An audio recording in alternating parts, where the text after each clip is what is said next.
皆さんこんにちは。自分の世界を広げるオンラインスクールインスパイアハイ。インスパイアハイはやりたいこと、知りたいことを見つける場所です。第一線で活躍する様々なガイドが未知の世界をご案内します。前半はガイドの世界を知る時間。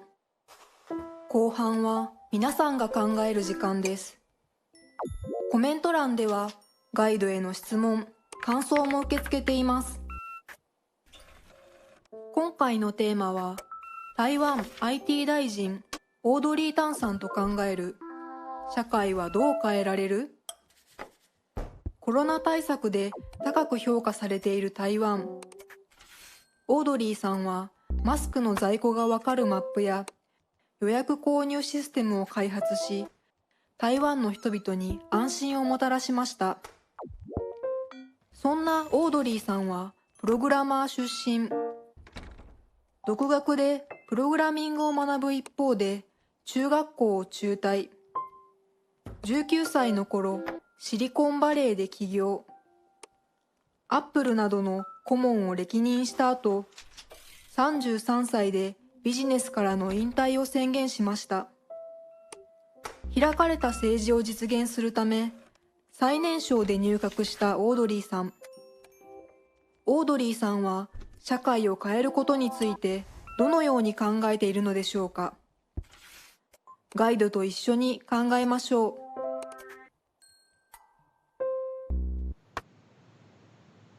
皆さん、どうも、こんにちは。ナビゲーターの清水ヤンです。いやー、今日楽しみに待っていた方がたくさんいたんじゃないかな。今日のゲストは台湾の IT 大臣オードリー・タンさん。めっちゃ楽しみですね。僕も今日はもう特別な思い入れがあります。非常に楽しみです。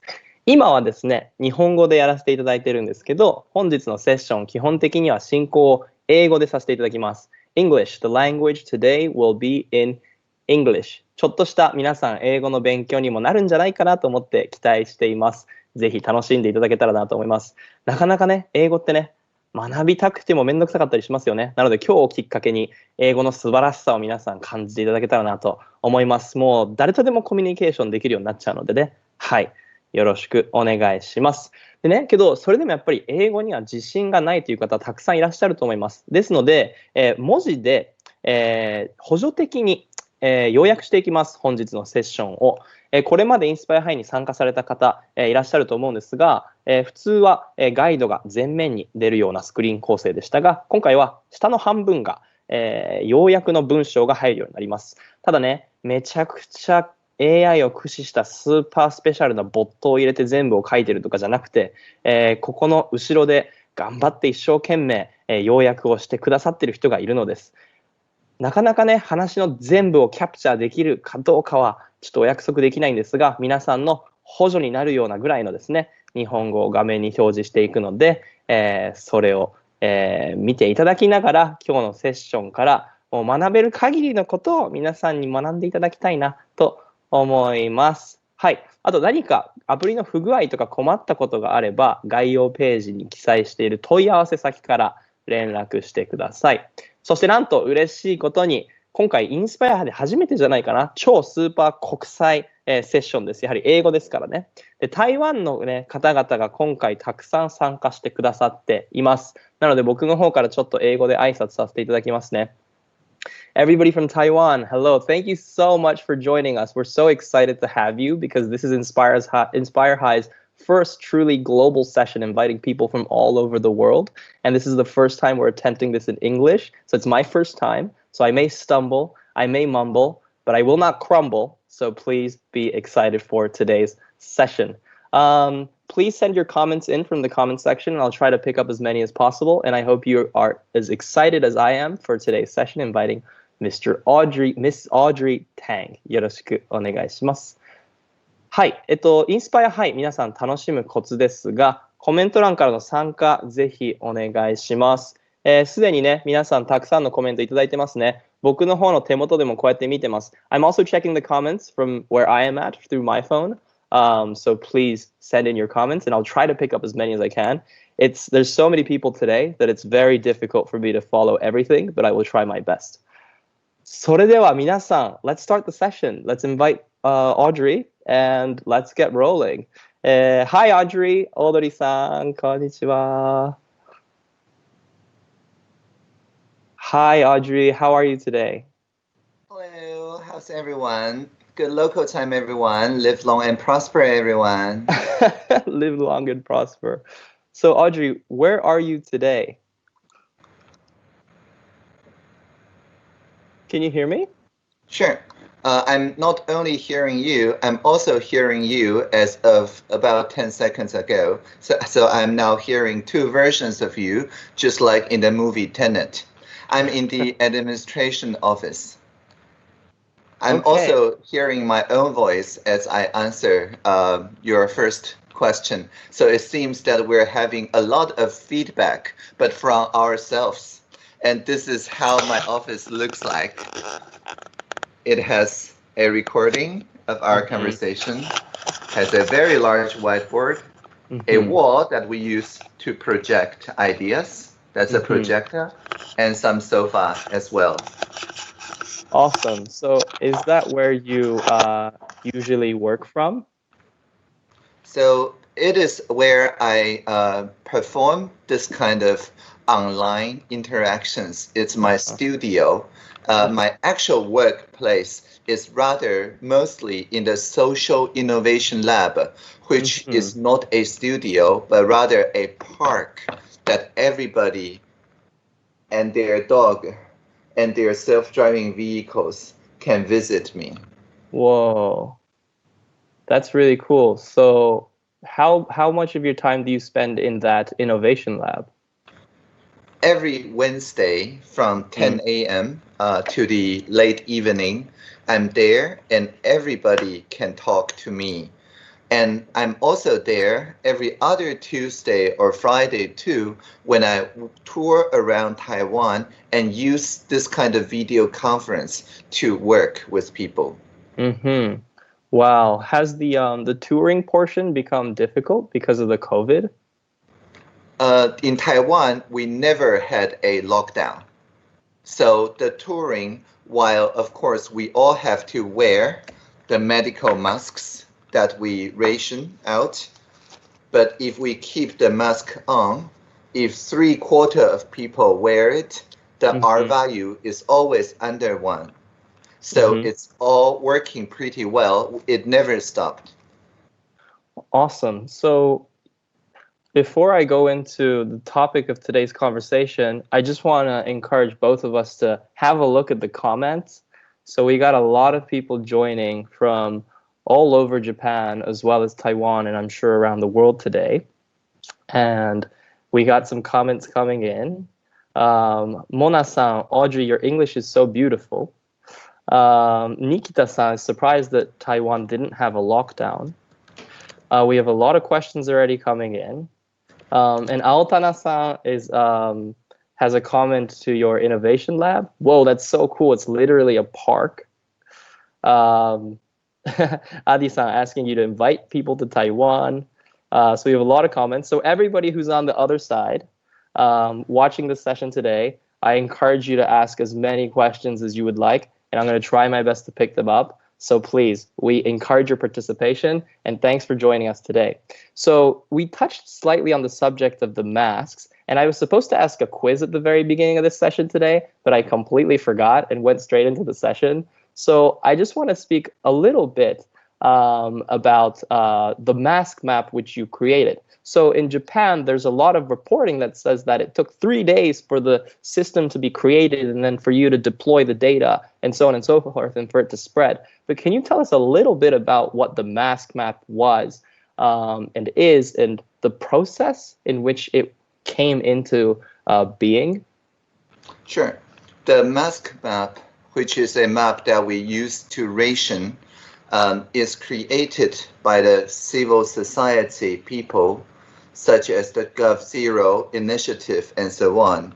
And these are important because in the beginning of the pandemic, we have very limited production probabilities of people getting a mask on the free market is low, because at the time we only produce 2 million medical masks a day in a country of 23 million people.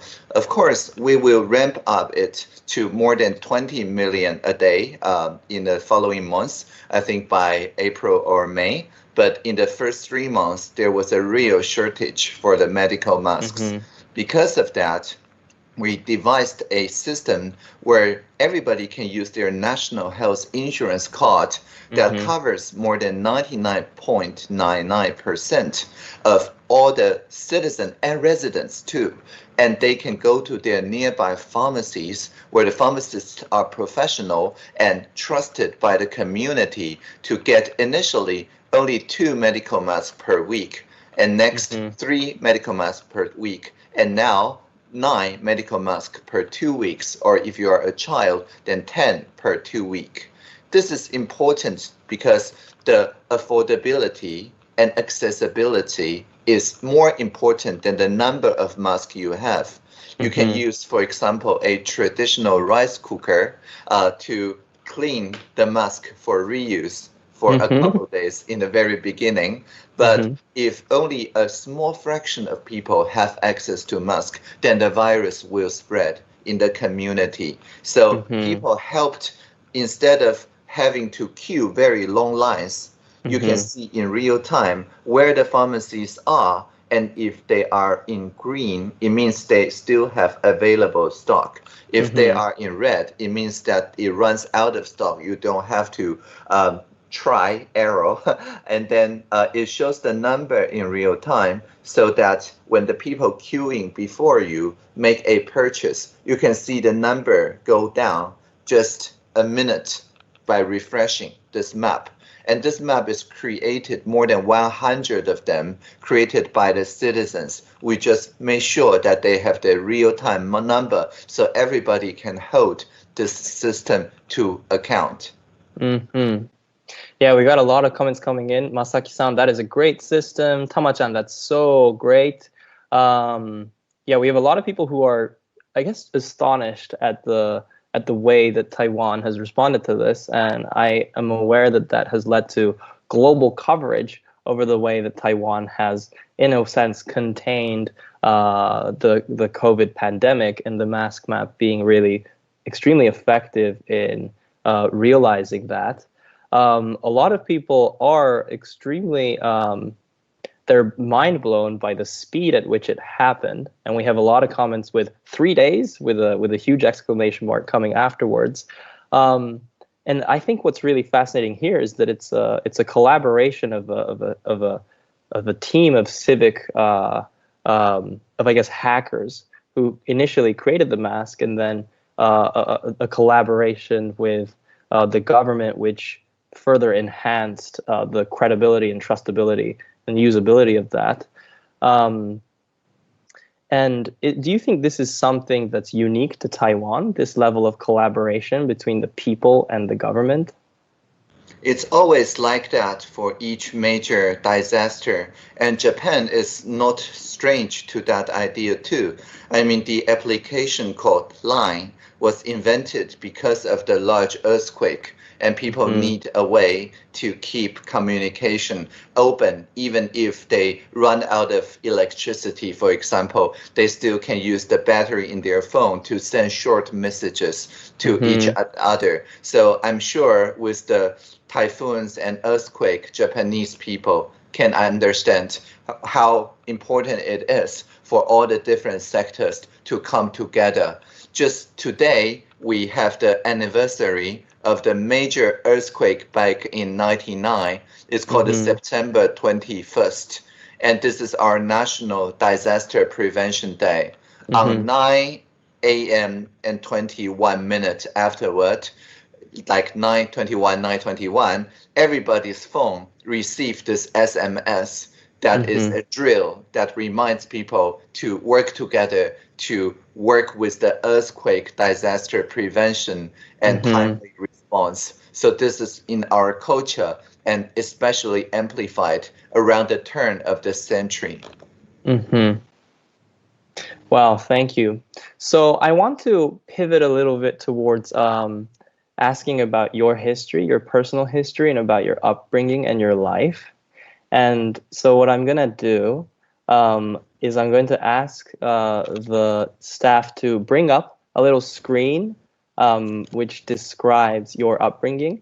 スクリーンにテロップの方を出していただけますか？ありがとうございます。So I'm going to read this out for everybody. So at the age of 8, Audrey, you started learning coding. At the age of 14, you drop out from middle school. At the age of 19, you start a software company in Silicon Valley. At the age of 24, you come out about your gender identity and you change your name.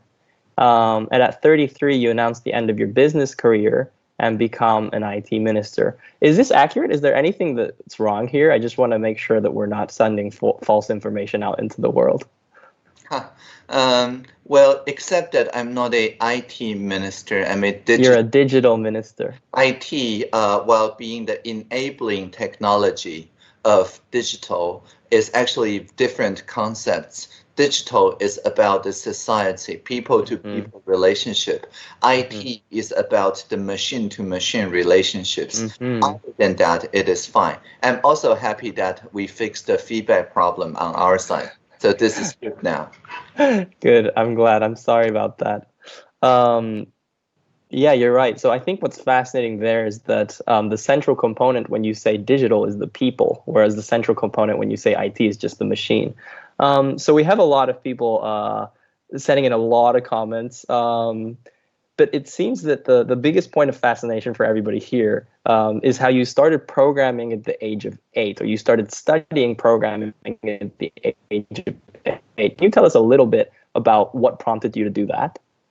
Sure. I had a few family relatives, a couple uncles who already work respectively in the Acer, which is a large computer company at the time, still quite large now, and also one work at an information industry institute. So it's natural that they would have the programming language books in the bookshelf. So I just read those books because I was very into mathematics, but I don't like calculation at all. So I found out, oh, there is this computing machine that can handle all the calculation for me, so I can focus on the concepts of mathematics instead of math calculations. So I started programming on a piece of paper using pencil to draw the keyboard and then write the prompt and type on the paper like CLS, enter, and then use a eraser to erase the paper screen. And after a few weeks, my parents bought me a personal computer. Wow, so it must have accelerated from there when your parents bought you the computer. What were the first things that you were programming? I wrote, I think, print, double quote, hello world, double quote. Okay, wow, so you remember your very first piece of code. So before we step into the other parts of your life, I kind of want to ask a question for all the Japanese people here who are here today. There's a lot of cultural exchange between Japan and Taiwan, and I was wondering, was there any like anime or any kind of culture that came from Japan that you were fascinated by or that you followed when you grew up? Well, certainly. I read the original manga series of Ghost in the Shell. Ghost in the Shell. Yeah, which is more like a illustrated textbook than but later on, of course, I would also watch the TV series, also the movie adaptation, and of course, its Hollywood derivative called The Matrix. Oh, okay. Oh, wow. So the original story of The Matrix is Japanese? Yes, of course. And I think the Wachowski directors openly admits that is inspired heavily by Ghost in the Shell. Oh, wow. I didn't know that. 皆さん注目ですね。タンさんが子供の時に読んでたやつがマトリックスの原作らしいです。英語だと Ghost in the Shell. So we have some questions coming in. Oh, how about this one? So we have a comment from Saito-san. 広角機動隊. Have you ever heard of that? Oh, that's the one, isn't it? Ghost in the Shell. That must be what it's called in Japanese. Wow, okay. Yeah, in Mandarin, it's called 攻壳机动队, but we are talking about the same thing. Okay. Really cool. Right, so we share a lot of cultural background as well. I just wanted to kind of touch on that because I think that's something that a lot of people in Japan don't really know about Taiwan and how we actually share a lot of cultural background. So I'm really happy that we were able to speak of that. We got a lot of comments coming in. All right, so my next question for you is when you were 14 and you decided to drop out of middle school, can you tell us a little bit about that experience and the challenges you may have faced during that period of your life? Yeah, I imagined that I will have to go to a senior high and then go to a college and maybe get a doctorate to work with the leading researchers, for example, on artificial intelligence. And nowadays we will call it natural language processing, which is a science fair project at the time. So I like a lot of the professors' work, but my teachers tell me I have to spend 10 years to complete my studies before I can work with these people that I admire. But then I discovered there is an online website called ARXIV or Archive, run by the Cornell University. It's still, and so on the Archive with an X network, I see that all the leading researchers at the time were publishing their latest papers even before those papers go to their journals. And that means that it's literally their latest research. What's even more amazing is that when I send them email showing them what I have thought about their paper, they actually responded. Wow. Over the internet, they didn't know I was just 15 years old anyway. So before long, we started working together. Of course, I was doing quite minor parts, but still it's something, right? So I tell my principal that I don't have to wait for 10 years to participate in the creation of new knowledge. So right now, with this very new invention called the World Wide Web, and then she read the printout of email and web pages, thought for a minute, and say, oh, tomorrow you don't have to go to the middle school anymore. And I will cover for you, she said, which means that she will fake the records for me because compulsory education. We're long past the prosecution years period now, so I can't this. Right. So you would have been charged if it was maybe a few years ago? That's right. For a public servant, of course, I think it was 5 years or 10 years. But because I was talking about something that occurred in 1996, that's many, many years ago already. And so I think I have a strange case of optimism. I think the public servants are the most innovative people because of that experience. Wow, very interesting. So I imagine if I was to drop out of school at middle school, I would have felt lonely. I would have felt outside of, the general, I guess, majority society and so on and so forth. And I can imagine that I would have had certain challenges. But were these not relevant to you?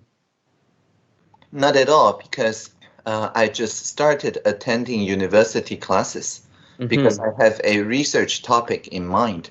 At the time, in addition to natural language processing, I also want to understand why people trust each other online so quickly, much quicker than face-to-face. Why is that? It's called swift trust.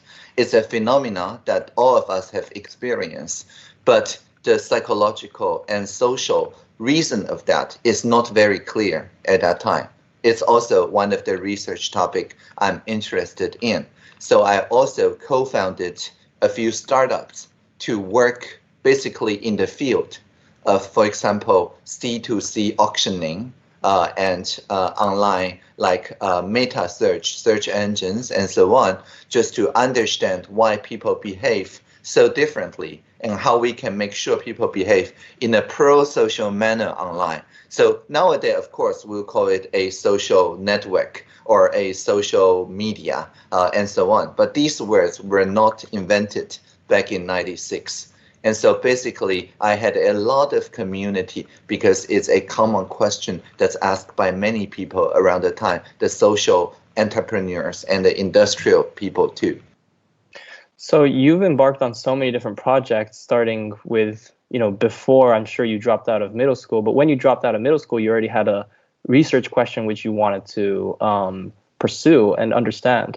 And I think there's so much intrinsic motivation in you to address these questions, to allow those questions to emerge from you and so on. And I think more than the many different initiatives you've been a part of, it's this energy which you behold within you, which is extremely powerful and inspiring. Can you tell us a little bit about what it is that moves you forward and what are the things that you are trying to realize or perhaps answer?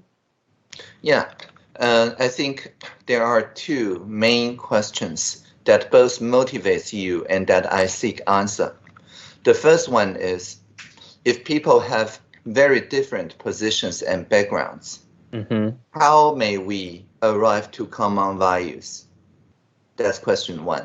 And the second question is, given the common values that we have, can we innovate something without leaving anyone behind? That's the second question. So a lot of my work is motivated by those two questions, which does not have a standard answer. Rather, it needs to be practiced from day to day.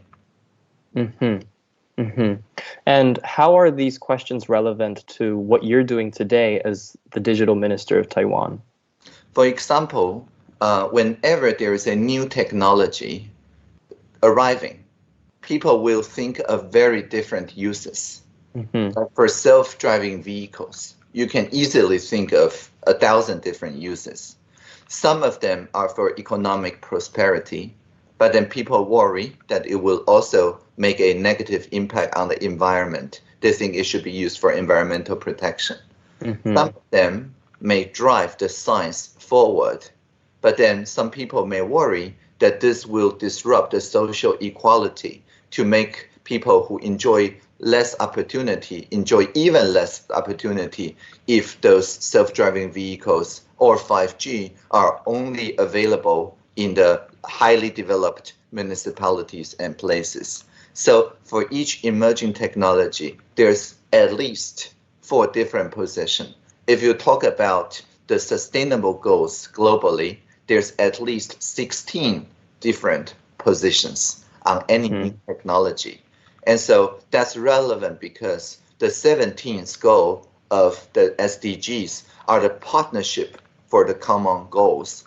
And digital can help make the environmental, social, and business impact accountable to each other, translating different realms, business impact, environmental and social impact into measurements that people can relate and interact, such as, for example, any pollution on the air. It could be collectively measured by people. Any water quality can be collectively measured by people. The ocean, every part of the world, can basically be better understood, like the climate and so on, if we join together to find out what happens to these places, in which metrics that we care about. But without digital technology, there is no way for us to share and remix from those different data sources. And so the digital is there so we can have a shared reality. That's for question 1. For the question 2 about a common innovation, digital can help to make this innovation replicate in anywhere in the world, traveling by the speed of light. The mask map that I show you, which was invented in early February this year, gets running in Korea by March. And I met with video many people in Korea that brought this innovation there in one short month. Some of them are just 14 or 15 years old. They are very young people. And they don't speak Mandarin. Fin Jianqiang, the person who wrote the map for Korean people, doesn't speak Korean, but they both speak JavaScript, and that's enough. and the innovation can spread very quickly.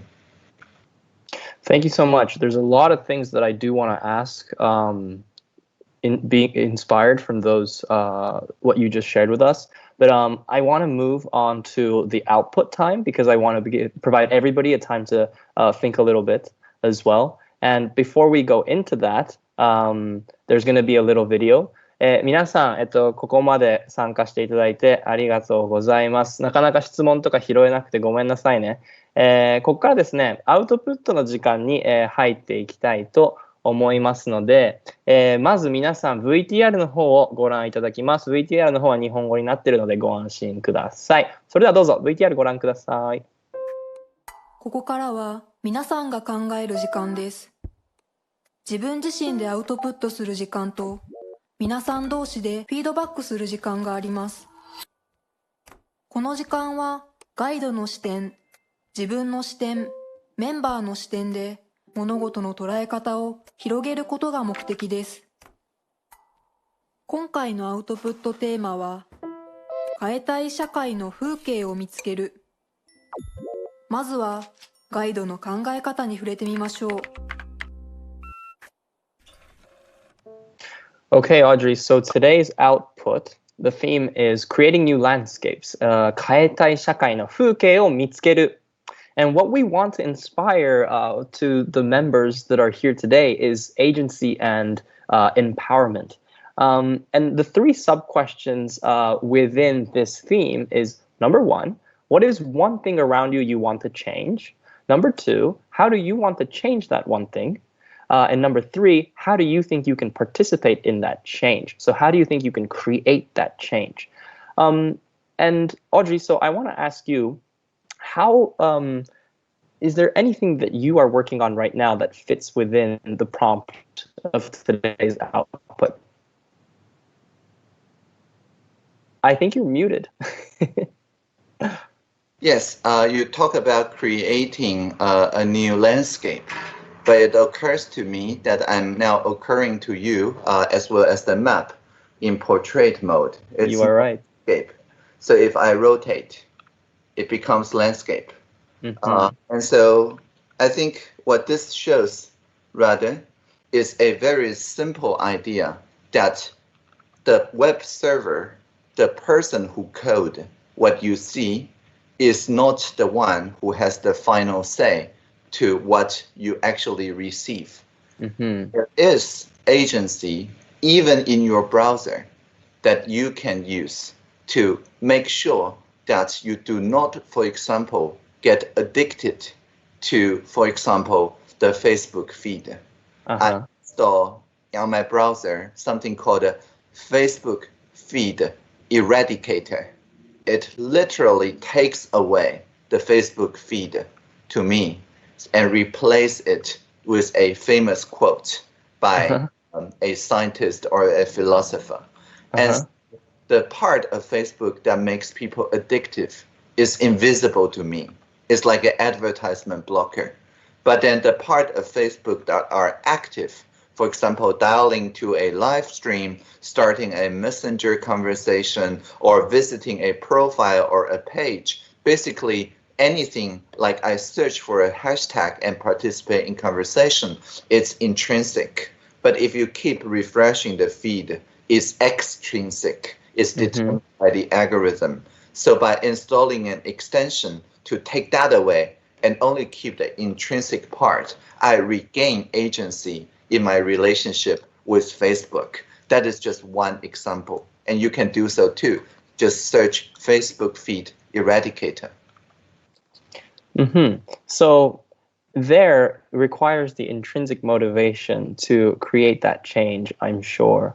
And the hope today is that this serves as an opportunity to exercise that intrinsic motivation. So for the Japanese users that are here today, I want to show in the display screen what the prompt is today again. テロップお願いします。はい、皆さん、今回の、アウトプットはこちらです。変えたい社会の風景を見つけるで、まず一つ目、変えたい社会の風景はどんな風景ですか？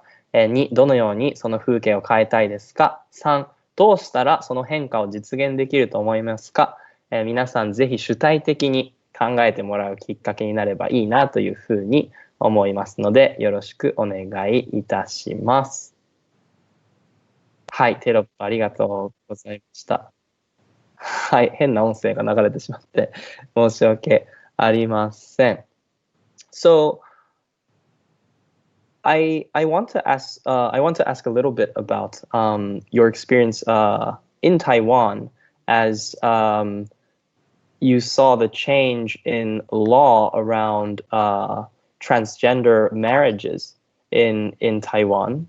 Can we use that as an example, perhaps, to think about this output, perhaps? Mm-hmm. Sure, of course.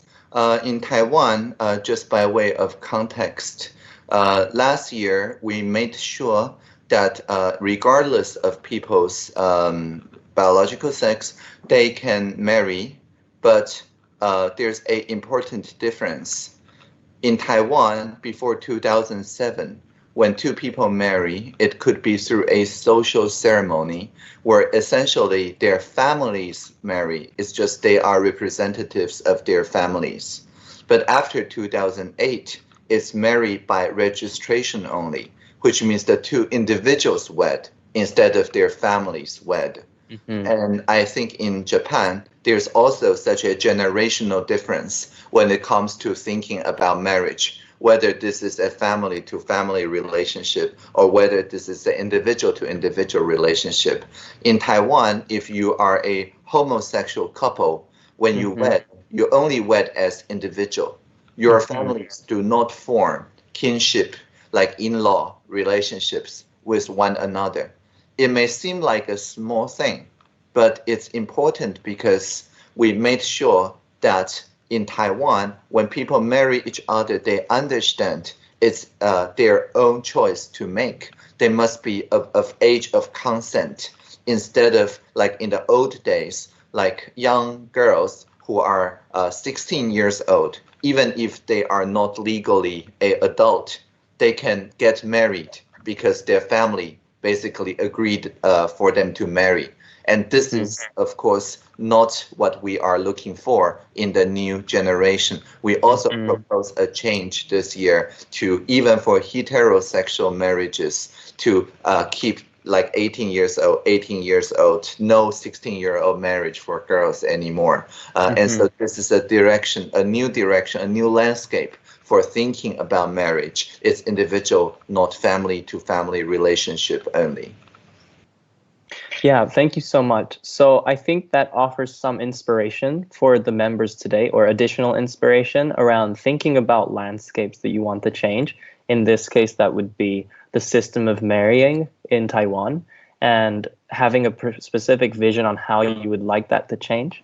And then finally thinking about how you can participate in creating that change. So I'm going to now segue over into showing you all a video which will help you understand how to exactly participate in the outputting. 皆さん、アウトプットの時間にこれから入っていきます。アウトプットは日本語でも大丈夫ですが、できれば英語で挑戦してみてほしいなと思います。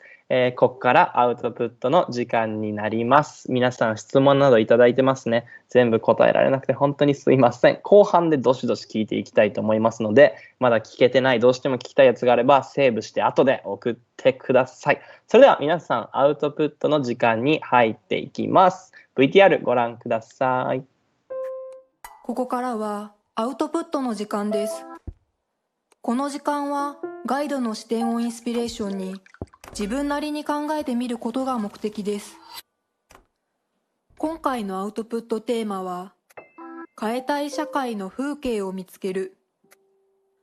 周りを眺めたときに違和感のある風景や、変えていきたい社会のワンシーンを見つけ、どんな風に変えたいか考えてみましょう。回答項目は次の通りです。1、どんな風景ですか？ 2、どのように変えたいですか？ 3、どうしたら実現できると思いますか？アウトプット提出画面を下にスクロールすると、投稿例が掲載されているので、参考にしてみてください。時間は15分間。それではアウトプットスタートです。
残り時間は10分です。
残り時間は5分です。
残り時間は3分です。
残り時間は1分です。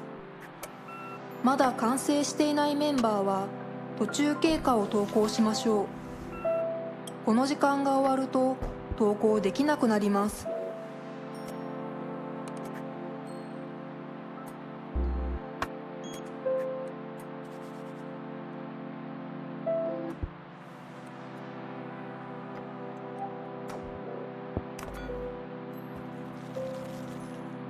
アウトプットの残り時間は30秒です。そろそろセッション動画に戻りましょう。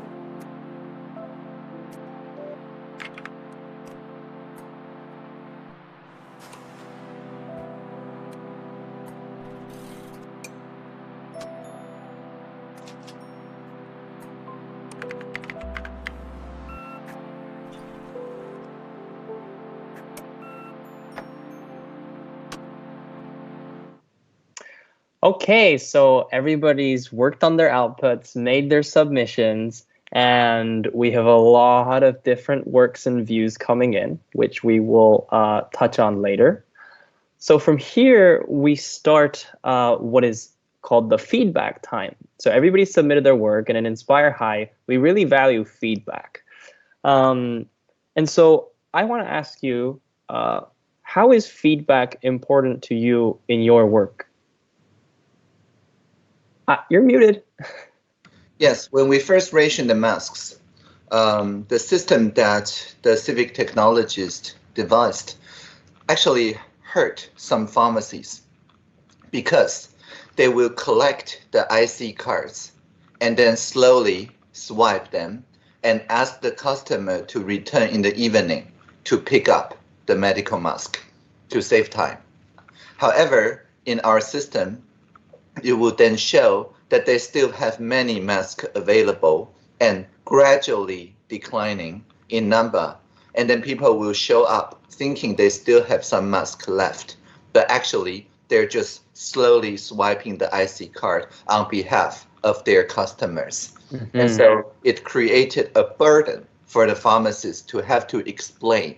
And people also sometimes say, but this map show you still have some masks. Are you hiding them? And so on, creating social tension. And so every time everyone call the line 1922 can report this situation to us. And every Thursday, we make a new version of the system. So to display the rationing rules and times for the pharmacy, to make the pharmacist a tool where they can click a button and mute themselves from the map. They will disappear from the map once their IC card collection is finished for the day, and so on. So feedback is essential in making sure that technology works for the people instead of asking people to conform to technology. Feedback is the social innovation's most important thing. Feedback is social innovation's most important thing. I think a lot of people don't feel that they have agency over technology. So I think what you provided there is extremely inspiring for a lot of people who feel like they live in a technology-first kind of world. So I'm sure in your everyday work, you exercise giving feedback all the time. Do you have any advice on how people should give feedback? You just give me that advice and I will repeat, and I quote, unmute yourself. I think that's beautiful. Unmute yourself. Do you believe that a lot of people are too muted? Yes, and it's muted by other people because of the recording quality, right? When I sit here in the chair, your studio already muted me, as we previously talked about, but I was not aware of the fact that I was muted. And so the feedback that you give me raised my agency, realizing that, oh, I can unmute myself too. I don't have to wait for you to unmute me. It's the same for civic participation. Too many people think they have to be 18 years old, 20 years old, finish the college or whatever before being a participation force in the citizenry, so that we make a distinction between participating citizens and people who merely live here, like the very young people or foreign immigrants and so on. But I think this is the unuseful, not useful distinction to make. To me, everybody who can unmute themselves through citizens' initiatives, petitions, hashtags, Instagram challenges, these are all the very different ways that you can unmute yourself, even if you are not yet 18 years old. Thank you so much. Do you have any advice on when unmuting yourself, how perhaps to voice your opinions? Yes, wait for a couple seconds for the other person to finish what they are talking. Otherwise, there may be interference, as we experienced in the beginning of this talk. And even though it sounds very cool in the movies, especially by director Nolan, but the other people will feel that, oh, you're interrupting me without listening what I have to say. So practice active listening. You can set a time boundary saying, I will pay all my attention to you for 5 minutes and listen to you, especially if they are a elderly person or a government official like a minister. But then the young people can say, after you have your 5 minutes, I ask you to also give me 5 minutes of attention, and where I will unmute myself and provide my output. And that arrangement, this is called time boxing, is very important. And I see it's also what Inspire High is doing. So it's an art form to unmute yourself, but it's also equally an art form to know when to mute yourself. Thank you so much. So everybody, it's time to provide feedback to the other members' work. 皆さん、フィードバックの時間です。これから他のメンバーの作品に皆さんにフィードバックをしていただきます。それではどうぞ、まず VTR の方をご覧ください。ここからはフィードバックの時間です。この時間は相手に自分の視点を送ること、さまざまなメンバーの視点を得ることが目的です。フィードバックは贈り物、相手の成長を手助けするようにメッセージを送ることが大切です。自分のアウトプットへのフィードバックはセッション終了後に確認できます。時間は10分間。それではフィードバックスタートです。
フィードバックは残り時間30秒です。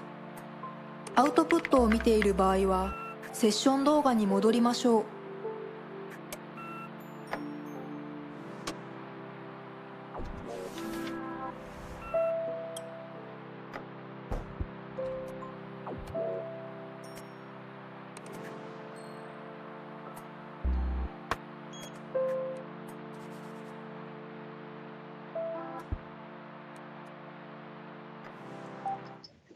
All right, Audrey. So we finished the feedback round. 皆さん、フィードバックありがとうございました。すごい盛り上がってました。We saw a lot of people giving a lot of feedback. Thank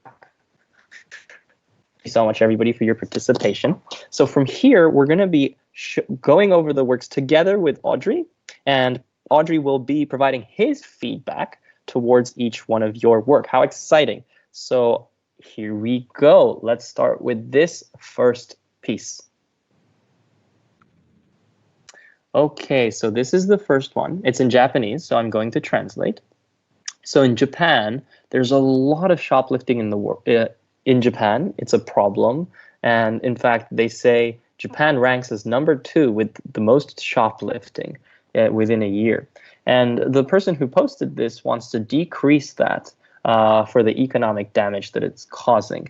And the solution that she is offering, or the way in which she believes she can participate, is by attaching IC tags to the products and putting cameras within the store so that there can be heightened surveillance. So, Audrey, do you have any feedback, insights, perspectives you would want to share regarding this?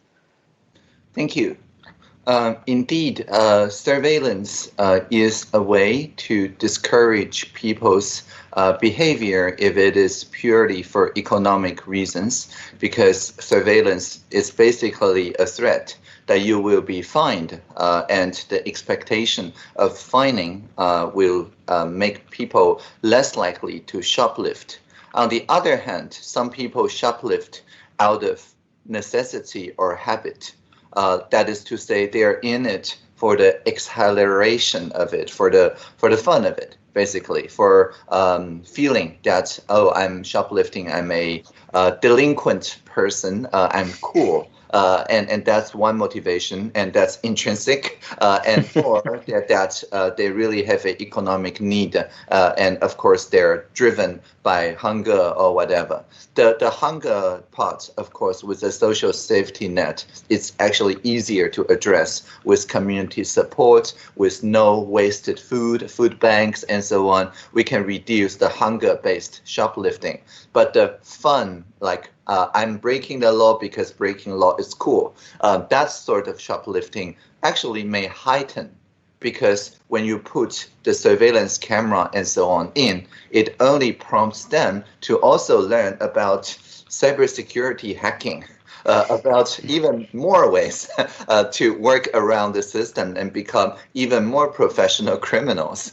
And so I'm not saying that it's not useful. It may be useful for some cases, but it's also useful to also find outlets and to make sure that they become more creative people, like white hat hackers, who can also look into a system for its problems, to find its vulnerabilities, but you reward them for essentially discovering that, hey, here is a hidden way to shoplift. Here is a hidden way to break into the password protected e-commerce system. You can do so with a bug bounty and many other ways to engage those white hat hackers, or even encourage those out of box thinking as part of education. Once they understand that the society rewards white hat hacking, then black hat hacking will seem very boring and not that rewarding because they will not be seen as community hero or national heroes. Thank you so much. I think one of the takeaways within that was that it's really important to address the contextual system as well as the, I suppose, the negative externality of the actual act of surveilling, and that it may not really resolve the issue if you're simply focusing on the behavior of that one individual in that moment. Thank you so much. We have a lot of comments coming in. Sora-san, shoplifting as a profession, damn. Yes, it does definitely exist. In Japan, there was a movie called Manbiki Kazoku, the shoplifting family, that won the Cannes movie festival, and it portrays a family in poverty who is a professional shoplifter. So indeed, they do exist. Okay, well, I'd like to move on to the next one. Here we are. Okay, so this one's also in Japanese from Uchi-san. So in his or her school, there's stairs. And for people who are not able to climb those stairs, such as people injured or are on wheelchairs, they're not able to access the classrooms. So she or he wants to make it possible for anybody to access those classrooms. And the proposition here is to introduce or to act towards introducing elevators in their schools. Audrey, how is this one? Yeah, in the Social Innovation Lab, we not only build an elevator, but we also make sure that it can be operated even if you move very slowly, that it has voice guidance, and that it moves in a way that allows a wheelchair to easily access it. And there's also a kind of sky bridge that connects different parts of the Social Innovation Lab, and it's built in a very sturdy way so that even people with a heavy wheelchair can feel very comfortable traveling on that sky bridge. It's very important, of course.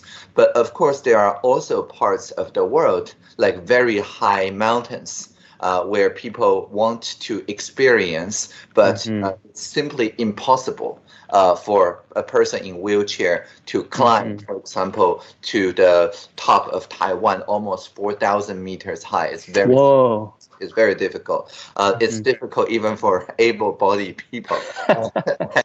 And so for these, and also for very deep underwater, like Titanic-like ships that people want to tour, again, very few people in the world are professional divers that can dive to this deep. And even if they can, each trip may damage the cultural artifact of that ship.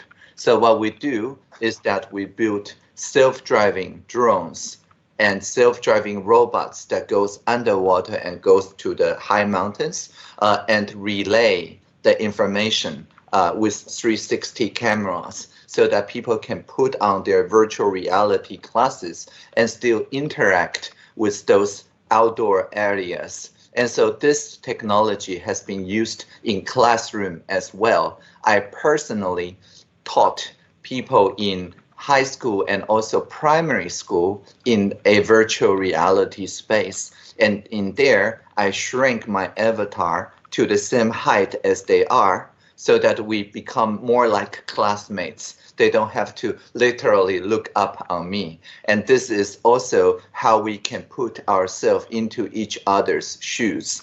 And with 5G technology, like with XR Space, it's a startup in Taiwan, you can bring the headset anywhere. You don't need a Wi-Fi or fiber optic anymore. You can use the headset to scan your surrounding and immediately bring other people around the world into your virtual classroom, but still enjoy your co-presence.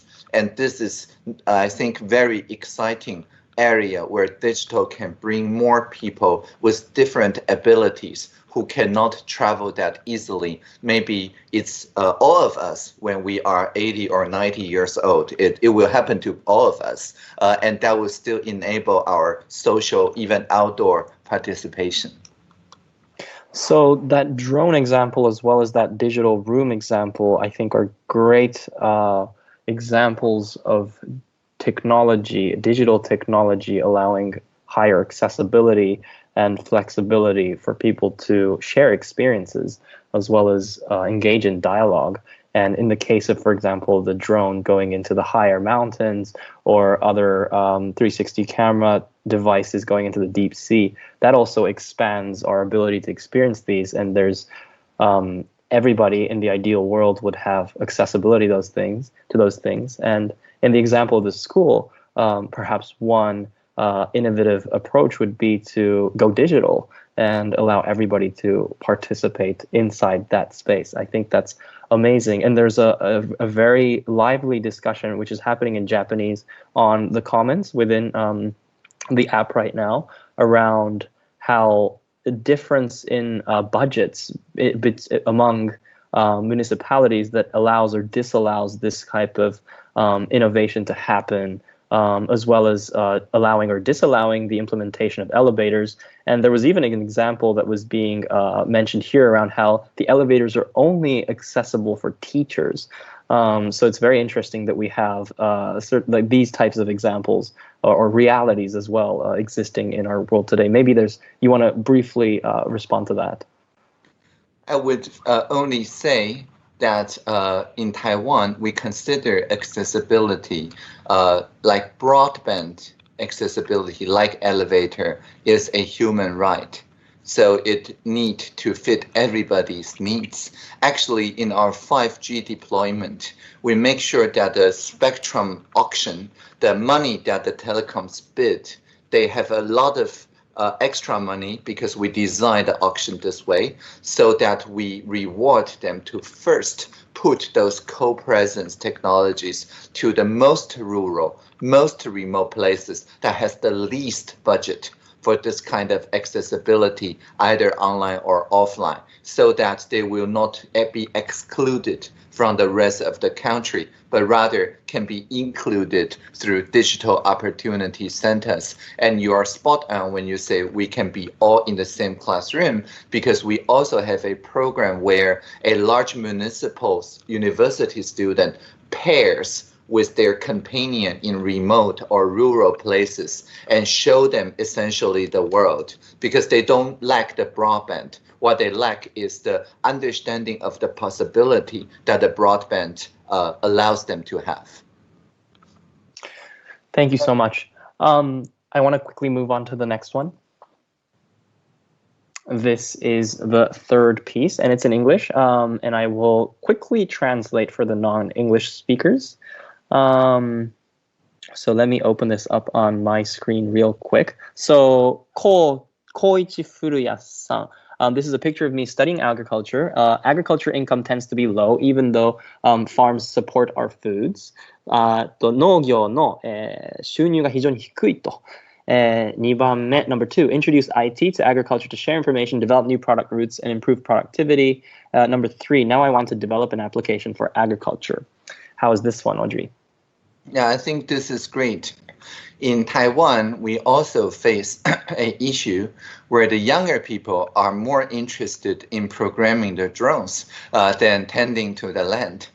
But fortunately, the drones can tend the land.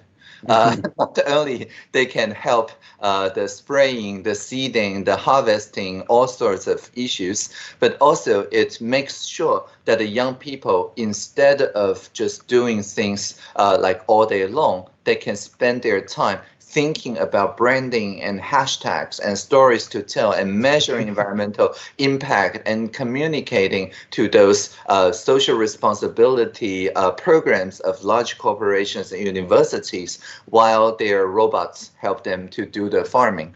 And I think this is important because the value of the land needs to be experienced by more people in order for more people to cherish the land. And so the outreach is, I think, as important as tending the land.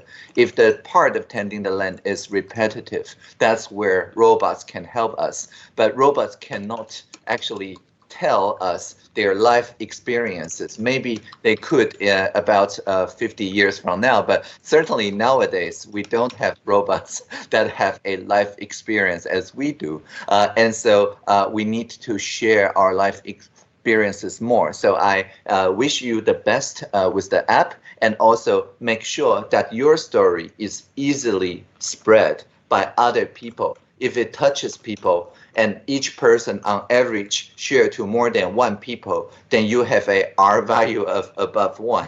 It's called viral marketing. But if your story rather touches a person, but that person isn't touched enough because it makes it difficult for them to share, for example, on social media, then your story will then not reach a lot of people. Then you end up having to do most of the storytelling by yourself. And in which case, it's like farming without the help of the machines.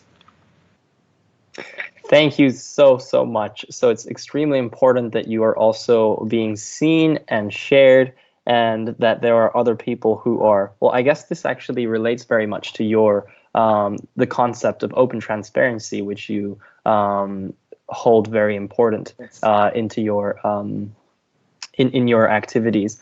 And being more transparent and sharing with the world is extremely important, particularly in this digital age, where that is the means of communicating with people beyond your immediate friends and family. So yeah, this app sounds exciting. And this is the end of our feedback session. There's so many more ideas that were generated through this output session. Thank you, everybody, for your participation. So sorry that we're not able to go through each and every one of them. The works will continue to exist inside the app, so please feel free to go out and check them out after this session is over, because I've been looking through them and there's just other really interesting perspectives and really important issues that people are speaking about in this space. So we are now entering our final round of questions. We have 5 minutes left, that's all, and Audrey has to leave. So everybody, now is your chance. Please post questions which you may want to have answers to, and I'll try my best to pick them up. So I want to ask the first question, which is around the point which we were discussing earlier around social innovation and your work. And you mentioned that there were certain examples that you wanted to speak about, which address the second question which you are exploring, which is around, if my memory is correct, around digital technology and then bridging the gaps between issues. And I want to hand it over to you. Yes. So when I talk about an app that goes viral, I think of yesterday when our president gave the Presidential Hackathon Award to 5 winning teams. The one of which is called Circuit Plus, or Feng Cha in Mandarin, literally serving you tea.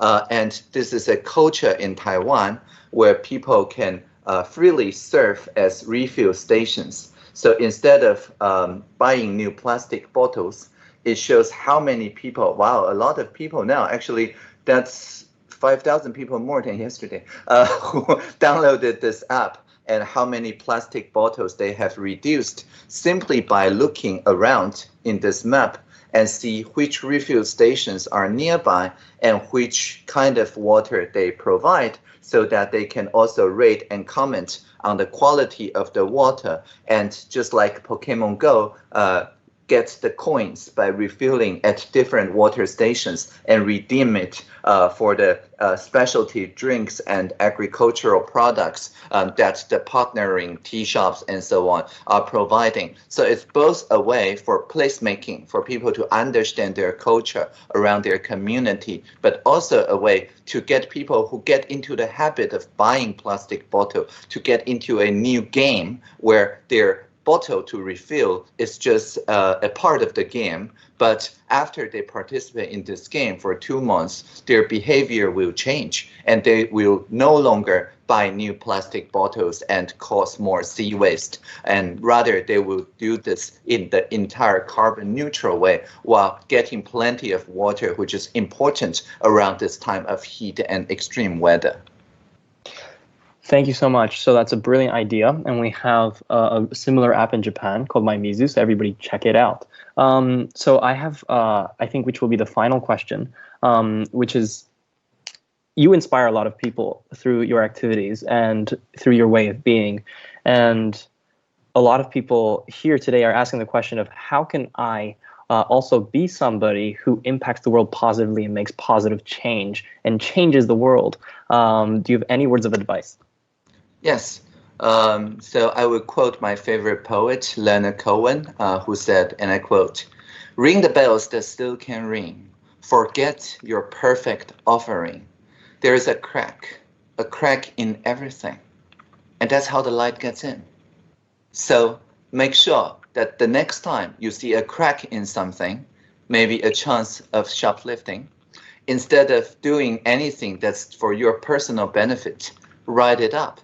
Take a photo, share it with a hashtag, and before long, this crack in the society will become a social object that people can gather and talk about and innovate upon common values. And so instead of just having one standardized answers, as the last century's education system teaches us, there will be many different possibilities that's offered by the whole spectrum of the society. So don't do it alone. Do it with the entire society. There's no perfect offering. Thank you so much. So we have one final question, and two if we have the time. So today you were able to communicate with many students today through this space. How was that experience? Well, the experience is excellent. I feel that we are literally in the same room. I can even see the shape of the plant behind you. It's beautiful sunlight. I think the plant is there to remind us that although they are not speaking in human language, humans are here as stewards, as caretakers of the planet. So all the things that we're doing is not for our generation, it's for future generations. And the generations' ideas of what's a good world must not be foreclosed by our generation's ideas of progress, of GDP, of linear growth, or things like that. We need to make sure that this plant or its offspring is enjoying an earth that is better when we log out of the world than we log into the world. Thank you. Audrey, final question. Can we change the world? Yes, and we are changing the world right now. The world is changing because of your participation in this conversation. If you understand the idea that we're spreading and spread it to at least 1.01 person on average, that idea will catch fire and become the new norm for the society. Numeric model shows that when 3/4 of people in Taiwan put on the mask, the virus will be gone.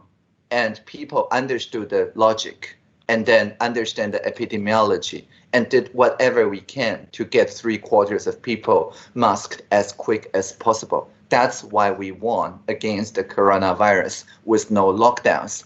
But for each person, it's really literally just washing their hands with soap and putting on mask. Seems like a small thing, but it changes the world if you can understand the science behind it and teach it to at least 1.01 other person. Thank you so much, Audrey. This has been amazing, and I think everybody has been inspired today. I hope you have a brilliant rest of the day, and thank you so much for joining us. Thank you. Live long and prosper. Bye, Audrey. Bye. 台湾 IT 大臣オードリー・タンさんと考える社会はどう変えられるはいかがでしたか？次回は漁師三浦久子さんと一緒に自然とどう付き合うについて考えていきます。9月27日日曜日13時に配信予定です。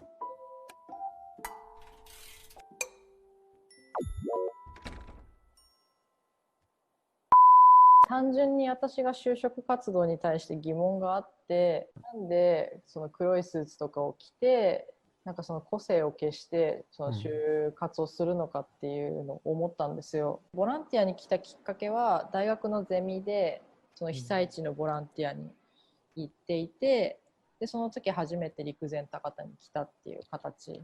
私のゼミの先生が陸前高田でそのお世話になってる人がちょうど今からワカメの刈り取りをするんだけど、なんか人手が足らないから三浦さん行ってみないみたいな、私もう推薦したから行ってきなよみたいな気づいたらずっといたんですけどずっと続けてますね広めるっていう部分もきちんとやっていきたいなと思ってたから、そこはなんだろうね、考えてもらえたら自分の部分にも使えるかなと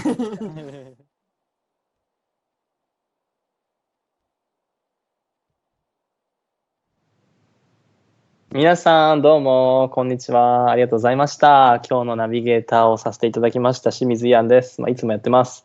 本日のセッションは実はたくさんの方に協力していただきながら実現することができました。こんな人たちが今日は実現に協力してくれてました。日本中でね、教育っていうのを独自の視点から良くしようと一生懸命努力されているさまざまなプロジェクトと一緒に共同という形で今日は皆さんにセッションをお届けしました。楽しんでもらえたなら、何かインスピレーションを得ていただけたなら、本当に本当に僕としてはもう心から嬉しいなと思っているところです。テロップありがとうございます。